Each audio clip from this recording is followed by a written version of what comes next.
শুভ সন্ধ্যা বন্ধুরা। নিশ্চয়ই আপনারা যে যে যার যার অবস্থান থেকে ভালো আছেন এবং আমিও ভালো আছি এবং ভালো থাকবেন সেটাই কামনা করি। বর্তমান বিশ্বে হার্ট ডিজিজ এবং ডায়াবেটিস রোগ খুব দ্রুত গতিতে বেড়ে চলছে।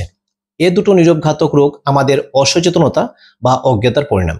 অজ্ঞাতে অতি নীরবে জীবনাবসান ঘটিয়ে দেয়। এই রোগগুলো আক্রমণের সময় থেকে অনেক দূর অগ্রসর হওয়ার পর কিংবা বলা যায় 50 থেকে 70% পাকাপোক্ত হয়ে আমাদের শরীরে বসার পরেই আমাদের নজরে আসে, কিন্তু এরা আক্রমণের পর থেকে সময় সময় কোনো না কোনো লক্ষণের মাধ্যমে তাদের উপস্থিতি জানান দিয়ে থাকে। আমরা তাদের সম্পর্কে জানি না বলে আরোগ্য কিংবা প্রতিরোধ ব্যবস্থা নিতে পারি না। হঠাৎ বড় ধরনের আক্রমণের পর যে ব্যবস্থা নেই সেটা সম্পূর্ণ ম্যানেজমেন্ট ধরনের চিকিৎসা, যা রোগগুলোকে নীরবে নির্বিঘ্নে আরো ব্যাপক ধারণের সুযোগ করে দিয়ে থাকে। জীবনকে সমৃদ্ধি ও সফলতায় পূর্ণ করার আগে কোনো এক সময় আমাদের এই সুন্দর বিশ্ব থেকে না ফেরার দেশে চলে যেতে হয়। কিন্তু আমরা যদি এই নীরব ঘাতক রোগগুলো সম্পর্কে একটা প্রাথমিক ধারণা রাখতে পারি, তাহলে এদের সূচনা লগ্নে আমরা এদের চিকিৎসা এবং প্রতিরোধ প্রাচীর তৈরি করে নিজেকে এবং অন্যকে রক্ষা করার সুযোগ সৃষ্টি করতে পারি, যার দরুন আমাদের জীবন সুন্দর ও সফলতায় ভরে উঠতে পারে।